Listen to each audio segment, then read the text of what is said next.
In this video, I'm going to show you how to fix SSL pending error on Shopify Store.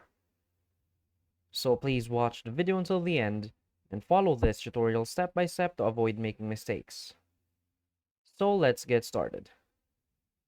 So if you have this SSL pending error, it means that the domain that you have connected to your Shopify store has encountered an error or a problem, or it simply doesn't work. So what you want to do is first contact the domain or the website where you bought your domain. So ask for help there why your domain is not working properly on Shopify.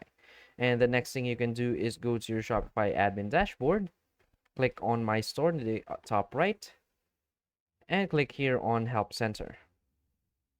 Now, as you can see here in the right side, there is a chat box right here.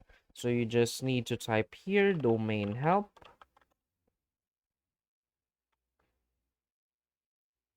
And as you can see here, they won't be answering your question. So just ask this robot to tell you that you want to talk with an actual agent. Just convince the robot that you want to talk to an actual agent. And when they redirect you to the actual agent, simply tell them or briefly describe to them your problem regarding the SSL pending error and that you want to fix the domain associated with your online store. So that's it. So if you find this video helpful, please hit like and subscribe. Thanks.